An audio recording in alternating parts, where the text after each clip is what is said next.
beef. It's what's for dinner.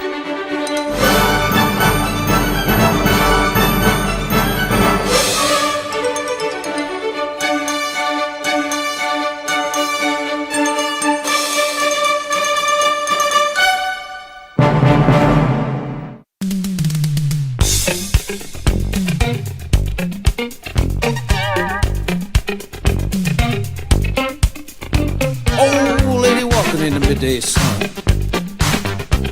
She stops for lunch at the House of Buns. She orders a hamburger, Well, of course, and they brought her some buns and a choke of small horse. big buns, big buns. She thought she's getting one heck of a deal. $1.99 for a whole darn meal. Do-do-do, do-do-do, Oh, and she opened the buns, put on the mustard. do-do-do, do-do-do, Her eyes squinted up, she got all flustered. do-do-do, do-do-do. She said, I've had burgers, well done and rare. Now I got one that ain't even there. She got no response from ringing the bell, and that's when she started to yell. Where's the beef? Young man, can't you hear her call? She don't see no beef at all. Where's the beef? Call and cop and catch the thief, the one who stole this lady's beef. Where's the beef? Eeny, meeny, miny, mo. Tell us where did her beef go? Where's the beef? Somebody enter here. Tell her where's the beef. Anybody hear me? I don't think there's anybody back there. Hey, where's the beef? It's the biggest ripoff you ever saw. Where did it go? Where did it go? I swear there ought to be a law. Ought to be a law. Ought to be a law. Now a woman can't live by buns alone. She's caught in a hamburger twilight zone. Where's the beef? She asked boss. Where's the beef? Where's the beef? He said, check under that special sauce. Ooh, man, this whole thing is too weird for me. Where can her beef be? What's the secret? Tell me how. 3 billion sold for just one cow? Young man, can't you hear her call?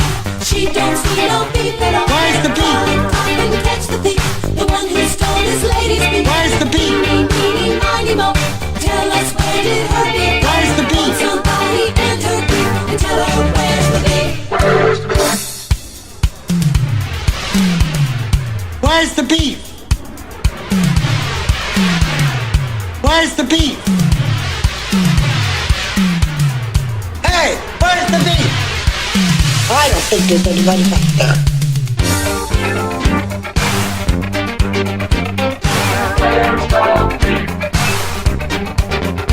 Where's the beef? Where's the beef? Where's the beef? Where's the beef? Where's the beef? Where's the beef? Where's the beef? Yes, we know it's a big fluffy Talk bun. to the manager. It is the manager. Where's the beef?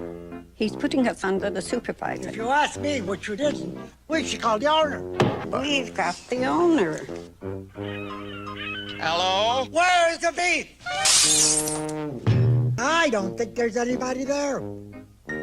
I really don't. I want to talk to you about beef prices. We talked about this before. We talked about this before, that beef prices would probably come down for a bit while everyone's liquidating their herds. But after they're done liquidating their herds, the prices are going to rise dramatically. And that's exactly where we are right now. And you say, Steve, but the price of beef hasn't come down. Well, it's held steady. Okay, in a lot of places, beef prices have held steady. Some places it's come down a little bit. But what we are seeing right now is that beef herds, cattle herds, are being liquidated at unprecedented levels, particularly in Texas, but we're also seeing that in other places as well. We are seeing that animals are being sold. We're not just seeing not just animals that are being bred to be sold for meat, but we're seeing breeding stock is being sold. And we're seeing that the prices will be going up. The cattle inventory is down 2% since July 2021. So 1 year against last year, The cattle herd is down 2%. We're seeing increased sales of female calf-producing females being sold for processing, in addition to the steers. This is very concerning. The number of females in feedlots is up 3%. Existing herds are down roughly 2.7% compared to last year, and that's taking July into consideration there. The supply of cattle going to feedlots, as we're being told, is going to be declining, resulting in progressively tighter supplies of all fed cattle available for slaughter as we move into 2023. That's not what we want to hear, folks. Ground beef prices are up 9.7% in June since last year, but the decrease in supply is offsetting the amount of people that are passing up on having steaks and having burgers. And so we are seeing the price projections out there that we could be seeing potentially $50 a pound beef by the end of this year and into early next year. Hopefully you just heard me say that. We're looking at the potential for $50 a pound beef. It's just the cost of growing cattle and raising cattle is going up across the board. We're seeing that there's less cattle to produce cattle, right? You need your bulls and you need your heifers to actually raise new calves. And we're seeing the cost of feed going up. We're seeing the cost of hay going up. There just isn't the hay out there. And it takes a while for us to rebuild the cattle production across the board. Heifers need to be 2 years old before they can actually start calving. That's where we're at, folks. The cost of hay is up over 50% compared to last year. And we're seeing that across the board. The spare hay out there is disappearing. There hasn't been enough rain for a lot of the land that's being cut for hay. A lot of places are not having a second cut of hay, and they're hoping to have enough rain in order to do a third cut, but they're having to import hay, especially down to Texas, because all of their fields are just bone dry. They're not getting the rain. And if they don't start getting rain, they are going to have to liquidate the rest of their cattle. They're saying that if they don't get rain in the next 12 months, that there won't be any cattle in Texas. I laugh, but that's just because it sounds crazy. It sounds crazy that you could, here's the quote, at the end of the day, if it doesn't rain for another 12 months, there's probably not going to be any cows in the area. And then that's a harsh reality that the dairies, the feed yards, as well as the calf producers are facing. It's not anything anybody wants. It's the last thing I ever want to see, but at some point it just becomes not feasible to have cows when there is not where it is not going to rain. With no stockpile of forage in the region and grim outlook across the region, Oklahoma State University Extension livestock marketing specialist Daryl Peel is seeing the impacts across the country as signals show this drought could rival 2011. And we're starting in a bad place. We're not seeing that we're starting in a good place and we're going to have this very difficult time like 2011. But the problem is we've always started in a really bad place and we're moving into another hard time. Could be even worse. Year to date, beef cow slaughter is up 14%, while inventory is down 2.4%. We're talking about millions and millions of head of cattle. We're not talking about small numbers here. We're talking about huge, massive numbers. And that is not easily replaceable.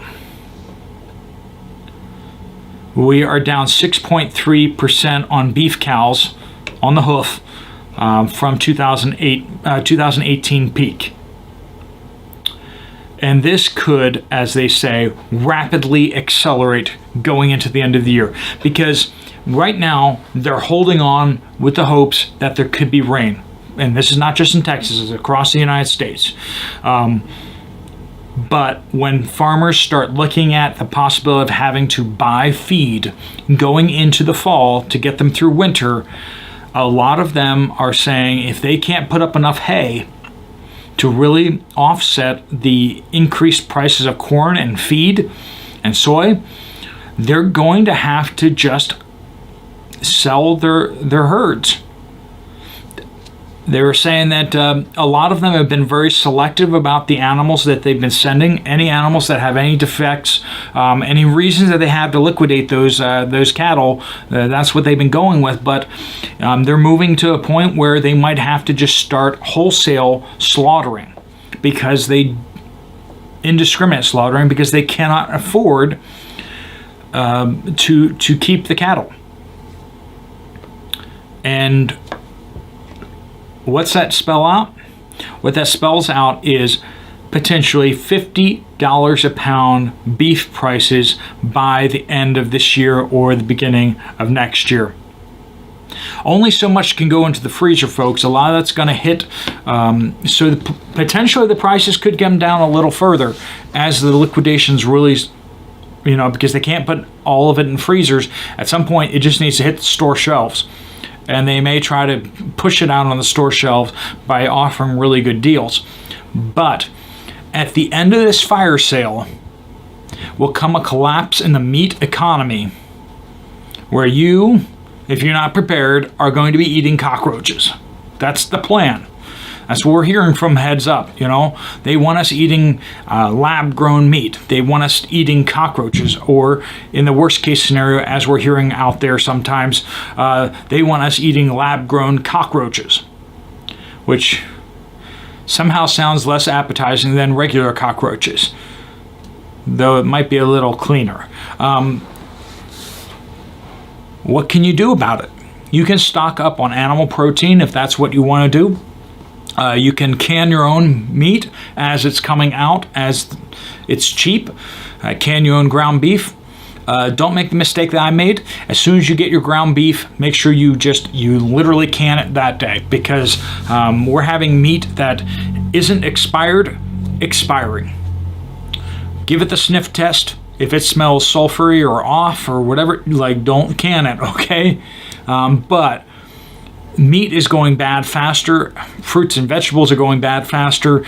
You need to be watching it, but can your own meat or buy your own canned meat. I know $10 for a can of Keystone ground beef is or beef is painful, but think about this.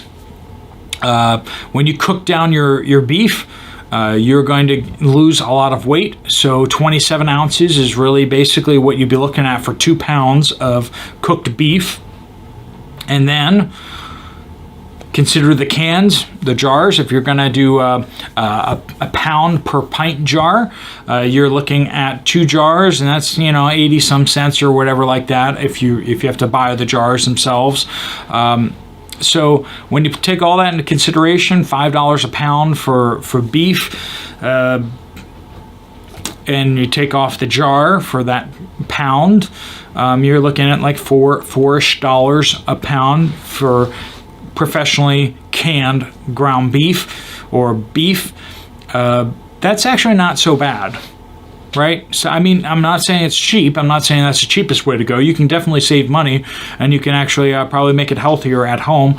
But if you make any mistakes canning or with a fresh beef, that some of it goes bad or something like that, that could actually start to get close to par for your prices. So I don't say that in order to discourage you from canning your own meat. I do say that as in, if you're not going to can your own ground beef, then buy canned ground beef. It is an investment that I strongly believe, and the experts out there are saying it, you will not regret come the end of this year, come the beginning of next year, you're going to see beef prices that are going to knock that smile right off your face. That's what it's going to do. Okay?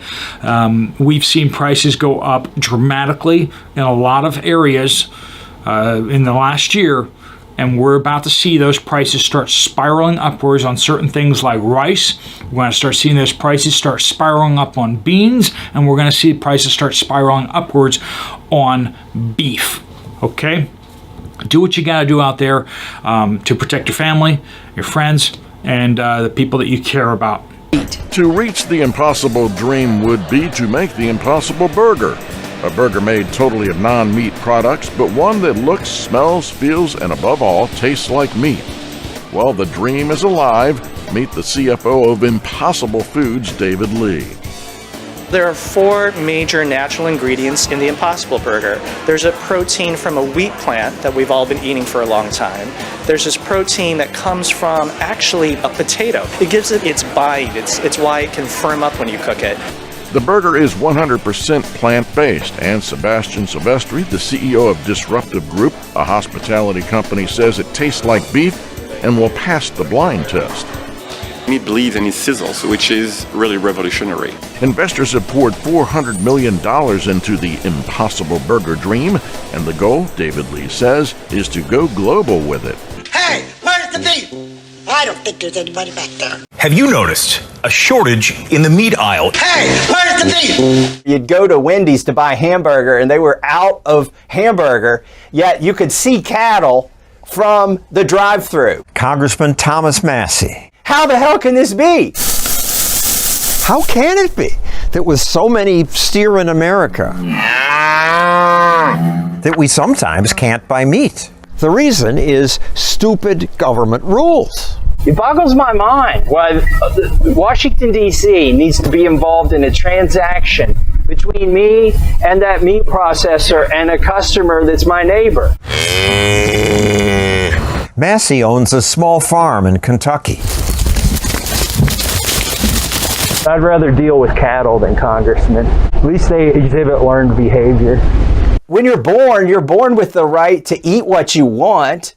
And why is the government getting in the middle and saying, no, you can't buy that? To keep you safe. The problem is they're not keeping you safe. They're keeping you away from good, healthy food.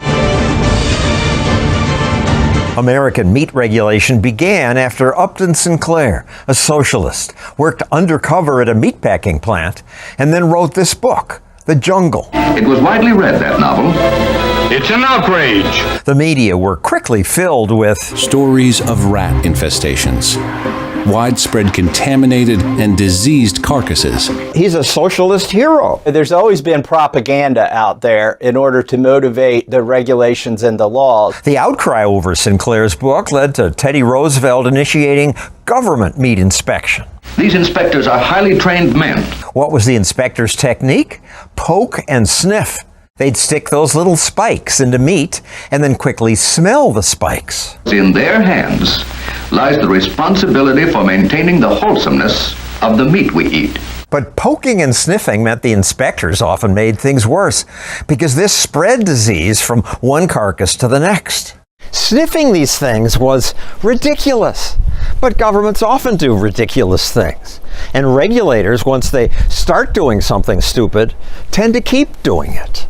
They didn't stop poke and sniff until the late 1990s. Today, at least, they do check for bacteria, but the inspection process is so slow and expensive, many small companies can't afford it. Today, we're here to talk about strengthening competition. President Biden recently complained that 4 big corporations control more than half of the markets in beef, pork, and poultry. His remedy, sadly, was to pass out your tax money to other meat packers. What he doesn't understand is that subsidies and regulation cause market concentration.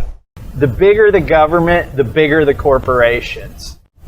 People who don't like big corporations haven't figured that out. The USDA has now issued a recall. In addition, centralized inspections require commingling meat that lets small problems become bigger ones. Some meat processing plants around the country have become COVID-19 hotspots, forcing the temporary closure of at least 15 plants. We made our food supply brittle. By that, I mean one small disruption throws the whole thing off. During the COVID shutdowns, ranchers who couldn't get to a slaughterhouse killed their own animals. There's just simply nowhere to go with them. If only they'd been able to go to a local processor like Massey's doing here. We are hauling this steer a whopping 3 miles to deliver this to a processor that's not USDA. That's this slaughterhouse. 888 pounds. If you go to a local processor, you're going to be able to walk inside. Here he can see the conditions himself and talk to the owner. You want ribeyes T-bone porterhouse or? Yes. My other option is to get on the interstate and drive 3 hours to a USDA facility for an appointment that I made a year and a half before. The local slaughterhouse meets state inspection standards, and the USDA also makes inspections unannounced. Oh yeah, we have them pop in just every once in a while. But to get USDA certification, he's got to double his office space and another bathroom. They have to build a bathroom with a shower. Because he doesn't have that, Massey can't legally sell you a steak. We can come to your farm and you can give us steak, but you can't charge us $1 for it. So that right there tells you it's not about the safety, it's about the money. I can't sell my neighbor a ham. Lots of ranchers are mad about that. I can't sell you a package of hamburger. Massey says he has a solution to this government-caused waste. The PRIME Act. Does everything you guys do have to have a silly acronym? It helps. His Processing Revival Intrastate Meat Exemption would let farmers take animals to a state-approved slaughterhouse and then sell the meat with no federal meddling. You're self-dealing. You're a cattle farmer. You're just trying to help yourself. John, I've got 50 cattle. So this is the most inefficient self-dealing any politician has ever engaged in. Massey says he's doing it because Americans ought to have a right to eat whatever we want to buy. Food shortages have plagued our supermarkets for some time, but experts are warning it may get worse. With a third La Niña weather event and heavy downpours predicted, more producer pain and price hikes could follow. It's rarely the place to snag a bargain these days. Instead, the checkout giving us the bite of a cost of living crisis. On farm, in processing, in manufacturing and supermarkets, we have 170,000 worker shortage. And if we don't address that, food affordability and availability is going to be an issue going for 12 months to 24 months. The price of poultry, grains, leafy greens and berries are set to rise. Global supply chain issues, inflation and extreme weather events leaving little choice but for many producers and processors to pass on added costs. The price of dairy products set to climb by 30%. Anything that is made from milk, so we've got the cheeses, the butters, the yogurts. According to comparison app Frugal, it's already begun. The price of cooking oil has surged by more than 33% in the past year. Milk is up more than 16%, margarine 50%, butter now costs 12% more, while cheese, chips, peanut butter and ice cream are also hurting the hip pocket. This humble symbol of rising inflation has fortunately come down from its $12 peak. Iceberg lettuce now $2.50, but a wetter than usual spring on the East Coast means supply can't be guaranteed. If we have floods in the next 3 to 6 months, or if it rains at the wrong time, for example, during harvest, again, expect to see shortages or price rises. Even if we did see a weak La Niña, we are likely to see these increased flooding events across New South Wales. It's always really good quality produce, but it's ripe and it's ready to eat. You're pretty sure it hasn't been dropped a couple of times and put back on the shelf. Where's the beef? That advertising pitch from the 1980s is suddenly exactly the right question, as you're about to discover, thanks to Allison Aubrey of NPR. At the Oakland A's Coliseum, there's a new twist on a summer classic. Next in line, how can I have you? And Julia Green is about to get her first taste. I have mixed feelings about this plant burger, but all right, here it goes. This is the Impossible Burger. It doesn't taste like plants. So it tastes like the real thing? It does. I'm spooked. It looks, cooks, even bleeds like the real thing. Michelin star restaurants are serving it up, and so is Burger King. The guy behind it is a scientist. Pat Brown is a former professor at Stanford. You know, I've been talking to people about you, some of your fellow scientists. Uh-oh. The first words that came out were brilliant, the real deal. Brown helped revolutionize the way genes are studied, but during a sabbatical, he decided to shake things up even more, to pick what he thought was the most important problem in the world that he could help solve. Once I started looking into it very quickly, I realized that the problem was the destructive environmental impact of our use of animals as food technology. Meat production is a leading cause of deforestation. More than a quarter of all the usable land on the globe is used to graze livestock. On top of this, about 1/3 of all cropland is used to grow food not for people, but for these animals. In fact, it takes about 7 pounds of feed to produce a single pound of beef. Now, Pat Brown knew people would never give up on the taste of meat, so he set out to recreate it. His eureka moment came when he and his team found the very thing that gives beef its beefy taste. It's an iron-containing molecule called heme. It is super abundant in animals, and turns out plants have it too. Brown's idea was to get heme from the roots of soybeans. It looks just like blood. If you tasted it, it actually tastes just like blood. Can I stick my finger in there? Yeah, why not? Go ahead. Yeah, it's like when you skin your knee and tastes like blood. So the heme in blood is what gives raw meat its blade taste. But the thing that was more surprising in a way is that it's what causes the magic to happen when you cook meat. This is really the secret sauce of the Impossible Burger.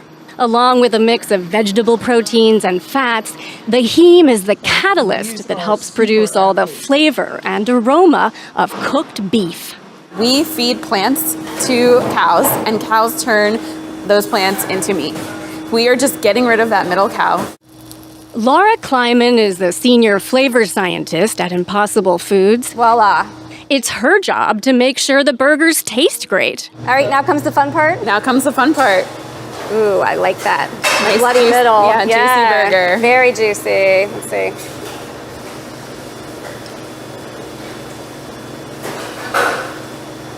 Wow. I don't know that I'd be able to tell the difference. Yeah, that's the goal. The company is in the midst of a big scale-up. If all goes as planned, they'll be in Burger Kings nationwide by the end of the year, and eventually you'll be able to buy the Impossible Burger in grocery stores.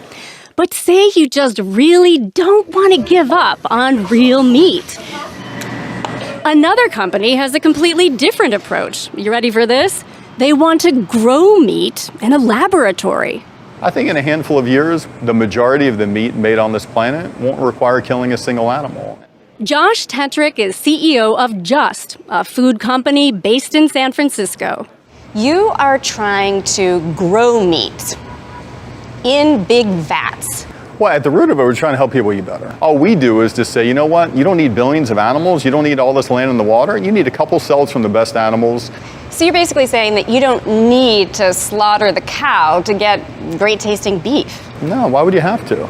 Well, that's the way it's been done for thousands of years. Well, for us, this is just a natural evolution and more efficiency. Tetrick gave us a peek at his process. You see these cells? These are cells from a chicken.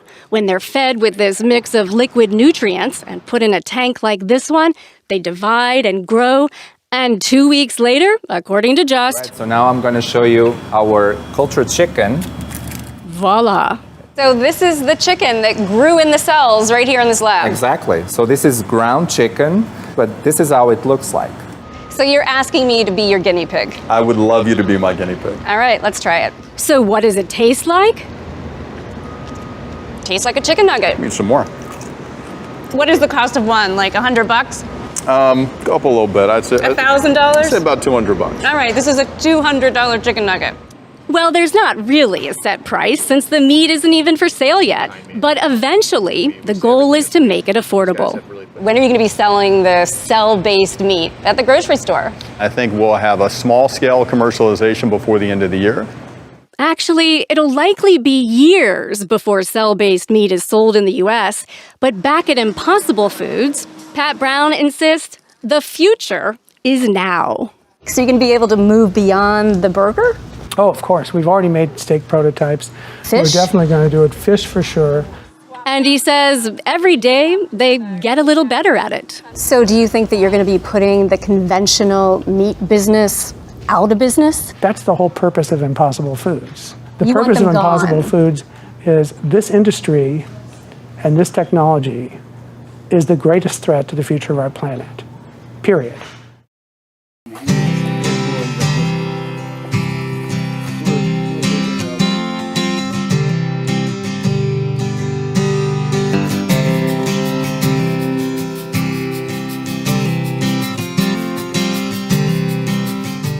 Just had a leg of an animal and you throw it on the fire.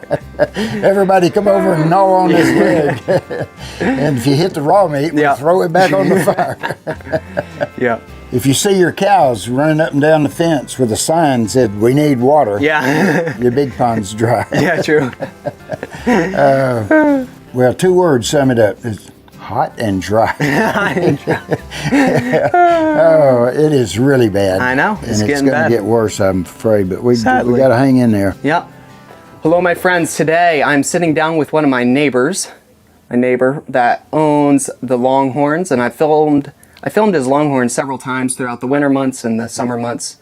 And today we're going to be sitting down and talking about the drought, kind of like the beef crisis that's going on and everybody's selling off their beef cows. I've got a friend that he took a trailer load of commercial beef to a nearby auction, and when he got there, other ranchers were lined up on the highway to sell their beef for about 3 miles in both directions. And so they're just trying to dump them, and they'll get paid anything. But there's no grass and there's no water. And if there was grass and no water, it wouldn't grow. And so, but the cows have eaten the grass down to the ground. And there's not even any poor grass anymore. So it's really a crisis situation. We've got all registered Longhorns, and we went with that breed about 10 years ago because we had others up until that time, and we had a drought, and we just had to get rid of all of them. They couldn't make it. But our Longhorns they've been through this in their genealogy, and they've got genes for it. And they can make it better than any other breed. So it's good to have them. We're trying to keep them. As they say, they can live on barbed wire and cactus. And so, and they're having to do almost that right now. But they're great animals for stressful situations. We're hanging in there with them. So how long did that drought go on, and what year was that? It was back in 11. And our pond dried up. And so I wish we'd have had all Longhorns then, but we didn't. And we sold them at 40 cents a pound on the hoof, and we lost a lot of money. But so was that back when you had Angus?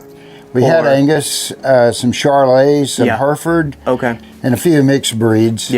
But you know, somebody has to buy them when they take them to an auction. We don't ever take ours to an auction. We sell them as 100% grass-fed beef. And one of the things that helps our animals get through this is we don't put any pesticides or herbicides on their grasslands, on our pastures. And we don't vaccinate. We don't give them any chemicals. And so we have less flies, horn flies, than ever. You know, and so our grass has more. What grass we have has more nutrition in it. Chemicals keep the grass from sucking up the minerals and things from the soil.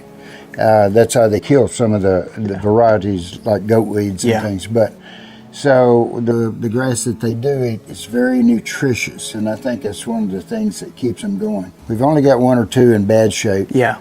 But the rest of them are hanging in there, and they, if you could see in the pasture now, they're laying around under the trees, conserving energy. Yep. And tonight, when it's a little cooler, because it's over 100 now, tonight, when it's a little cooler, they'll go out and search for a blade here and a blade there. And they're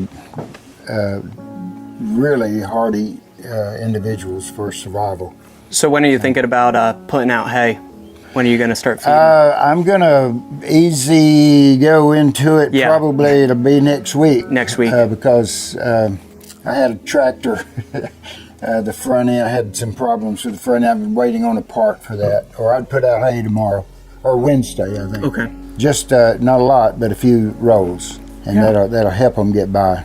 Yeah, that was one of the things that we're a pretty much organic farm as well. We raise longhorns, as y'all know, or maybe you don't know, but we don't put any herbicides or pesticides on our fields. And the thing is that our fields look way better, 10 times better than all the other fields that they get bombed with Roundup and everything like that. They're already totally crisp, and they got thistles growing up in them and goat weeds, because as soon as there's not water for that pretty much synthetic grass that they've created, it just totally disappears. It's absolutely crazy. And you know, we've done it before, but about 5 or 6 years, no longer than that, maybe 7 or 8 years ago, we stopped putting commercial fertilizer on any part of the pasture. Yeah. And so I think you can grow more grass that way. Yeah. But the nutritious value of that grass is not as much. I think we're as profitable as any of the commercial operations just because we don't spend that money for fertilizers or chemicals. And we let cows, they usually always will wean their own before, at least a couple of months before they have another baby. Yeah. And because they need to build up, it takes a couple of months to build up that colostrum for the new calf. Yeah. And God built that into the Longhorns, True. So that's another advantage. And of course, they never have problems birthing. Yeah, exactly. I say never. We've never had, Yeah. but I've heard of some people rarely having a case. Back when I was young and we raised other breeds, we primarily Herefords. We really had to help in the delivery all the time, and we lost a lot of animals. The calf would die, or the cow and the calf would die. And so it's not a profitable deal. Yeah. And totally different body design. So you stocked up pretty heavy this year on hay, pretty much, or no, not enough? What do you think? Last year I fed about 200 rolls. Okay. This year I only bought about almost 150 rolls. But last year I started having to feed it early in October because we had a drought in the fall. So this year, if I start feeding it now, we're still in July. Yep. And we're not going into the rainy season. August is coming. Yeah. So, if I have to feed the hay from now till next March, it's going to be bad. I don't have a third enough. Yeah. And they'll have to bring it in from Mississippi and Alabama, and it's really usually bad hay, and it's 3 times the price. Yeah. But the other alternative is just eat the animals. Yeah. So it's sad. Yeah. That's because we just can't afford to buy over $100 a bale. Back in 11, it was $120 a roll for poor hay. Yeah. And so you tie, $800 to $1,000 per animal. Yeah. And there's not profit in that. Yeah. And it have to be profitable. Yeah. So. Yeah, we were able to stock up, and we got about 70 bales. We're a couple bales short. I think we might be 10 bales short if we have to start feeding around now. I think we got close to 15 head going into winter, but how many head do y'all got, though, going into winter? We have sold about 17 head, and we've got about 29 left. Yeah. So, not big industrial ranchers. Yeah. Yeah, there's still enough to work you. Yeah, exactly. So you're the one that actually told me about the like 5 to 6 bales per head. I was telling my viewers. And so we're praying for rain. Yep. Even in August. Yeah. So rain dancers are at a high value right now, I'm telling you. And but if we could get a little bit of rain, our ponds are nearly dry. I know. And back in 11, the catfish tails were sticking up out of the mud. I know. It was just horrible. And but my wife and I, we installed a water system here so that we can fill up some troughs now. And nice. And in one pasture, that's all we have is troughs. So troughs. It's going to be rough. Yeah. But if we make it through it, it'll be okay. And a lot of people feed corn stalks. True. Yeah, a lot of people have been baling corn stalks right now. This weekend we went down into central Texas, and they've started raising a lot of corn down there, and they're not they're not bush hogging those corn stalks anymore. They're baling them up. Okay. And they've got them stacked up there ready to sell. Wow. So they know, they've got a lot more profit in their corn crop by selling those. And True. They will sell. Yeah. Oh, yeah. I will buy them. Oh, me. So what do you think it's going to be like with the whole beef? Everybody's selling off all their beef, and for the years to come, what do you think it's going to with the whole beef situation? What do you think? Like this year, they're dumping them for 30 to 40 cents a pound, That's crazy. And so back a few presidents ago, they let Canadians and South American companies come in. They bought chicken manufacturing facilities in our area. They bought a lot of the bigger slaughterhouses. So they're buying. Somebody has to buy that, but somebody has to pay 40 cents. Yeah, that's what I was wondering. It's not going to be another rancher. True. He doesn't, he's selling his. He's not swapping cattle. So they're buying it, and they're overnighting it to their slaughterhouses where they kill 1,000 a day. And so they can process that meat. And so that's not going to lower our beef in the store, because they stick it on they flash freeze it, they put it on planes, and they fly it to China or Indonesia, or there's people all over the world that have the money, and they're begging for that beef. So they're selling our beef they're not lowering our prices, and they're getting premium price for it in foreign countries that can't grow beef. Wow. And so, if we owned those places and the local places, the FDA won't let them have a license to create. So you can't even get your own beef butchered without a 5-month wait or maybe a year wait. Yep. And so our next processing date is in October. And we have people wanting beef. Yeah, of course. And so it's government controlled. And it's totally not fair. Yeah. It's not what we were based on. Yeah. And so I think it's going to really bring about people butchering their own beef. Yeah. Yeah. So definitely. And that's what we've been doing. We've been learning as much as possible about butchering our own beef and everything like that. Yeah. And it's not the prettiest thing in the world, but doesn't need to be. People have been doing it for the last 10, 12,000 years. Yeah. So it's not a new technique. If you want to eat some meat, you got to process it. And of course, they didn't have saws. True.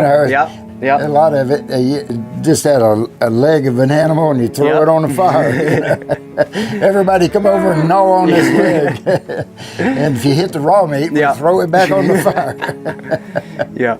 Oh, it's something. But we're still here. Yep, true. We still got our spurs on. And we're making things happen. It's true. We can make them happen still. Yeah. And God will take care of us. He will. So. But are your cows doing okay? Yeah, our cows are doing fine right now. I think I'm going to have to start feeding in about 2-3 more weeks. 3 weeks pushing it. Just with the heat, it's getting so bad. I mean, the goat weeds are feeling it. Goat weeds are over there wilting. That's Yeah. You know, it's pretty dry when they're wilting. You know, we mow when we can. Yeah. But we walk across the pasture with a hoe in our hand. And I saw you out there. We're just, every weed you come to, Chop you chop it. We, over the years, we've just reduced the weeds and and so without poison. Yep. And so when we come to here's another thing we've learned, the fire ant mounds. Yeah. Everybody wants to put poison on it. Poison. The cows, you know, if you don't stand in the middle of one, they really won't attack you. No, they won't. They won't chase you down. But so don't stand in the middle of one is the key.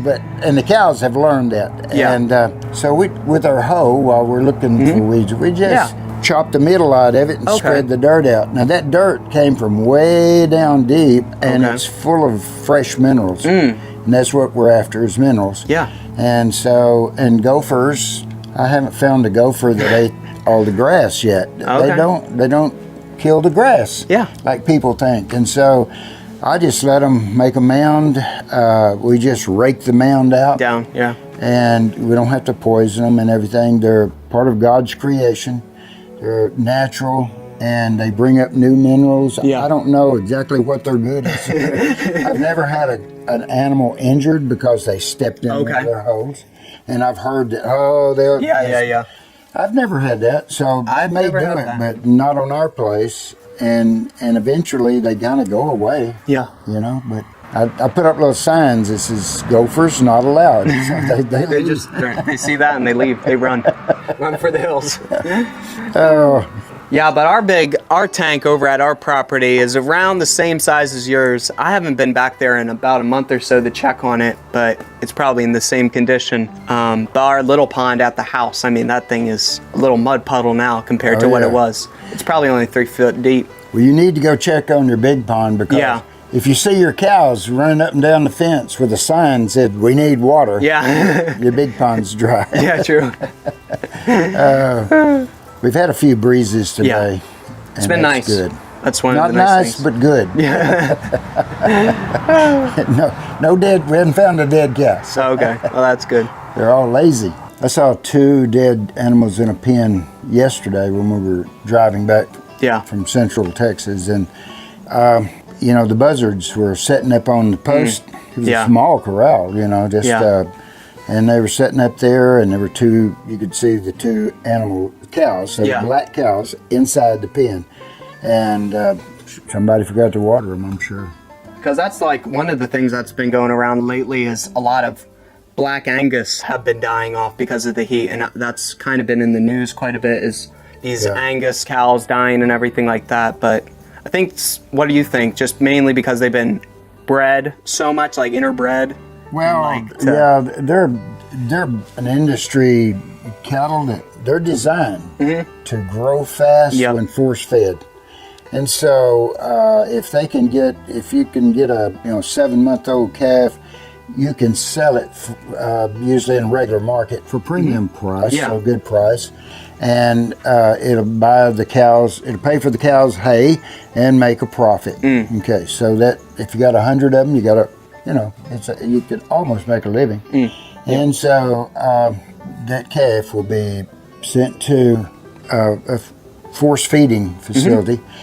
Cows are not designed to eat grain. They don't have a stomach to eat grain. So it takes them about a month and a half to get where their digestive enzymes can break down grain. And so they're not going to do well, and a lot of them die during that time in a feedlot. So you got 30 of them in a little square feedlot, and they don't have an outside restroom. So they're force-fed grain, and also have to have growth hormones either injected behind their ear like Ralgro or some other brand, or they'll put it in their feed. But they have to have antibiotics every day. Okay. And not once a week or something, but it has to. Usually they'll just mix it in with their feed. Wow. And it's going to be close to the fields where they grow grain, and it's going to feedlot's going to. It may have 5,000 animals in there, and small pens, and so it's going to be close to a kill or a processing facility, because when they come over to buy the animals. Sometimes they'll use a sonogram to run up and down their back, and so the sonogram takes pictures of their loin, and they can count the steaks. Whoa. And so when one gets ready for the steaks, and that, you know, since they're force-fed daily, they eat 24 hours a day if they can, then they're going to have marbling, and this is a market for restaurants. Yeah. You know, they want that. Now, 100% grass-fed beef is not going to have marbling. Yeah. Because that's not natural. And but it's going to have about 40 to 1 omega-3s to every 1 omega-6s. And if it's a grain-fed animal, it'll have about 40 to 1 omega-6s to every 1 omega-3s. And so the benefit there is omega-3s stop inflammation. That's what they do. Omega-6s cause inflammation. That's what they do. And so that's the health benefit. Interesting. It's not just not having the growth hormones or the antibiotics come through the animal to your body. That's really bad stuff anyway. But it's a huge inflammation, because inflammation is the enemy of the body. Yeah. And omega-3s stop it. So eating natural food, whether it be a chicken or a cow or whatever, that's so important to get that, and so healthy. Yeah. You know, it's just going to nature. Yeah. You can't go against nature and win. Yeah, so the one thing is, too, also is that our family eats a lot of Longhorn. What I want to actually hear from you, because you are a Longhorn rancher as well, because I have, not a lot, but a couple of my followers, they're always talking about how nasty Longhorn beef is. Oh, let me tell you about the industry, since we're talking about the industry. Okay, we have a farm and ranch deal for our county extension. It's a club, and so we meet once a month. Well, okay, we had a buyer who buys these cattle and they process them. It works for a big company. Come and talk to us. If your calf is half white and half black, it can be listed as an Angus. Doesn't have to be an Angus breed. And so that's a great marketing technique. But and look at when they take those Herefords and Charolais and Brahman, and they usually don't have Longhorns because they don't want animals with horns in the feedlot. They'll hurt somebody.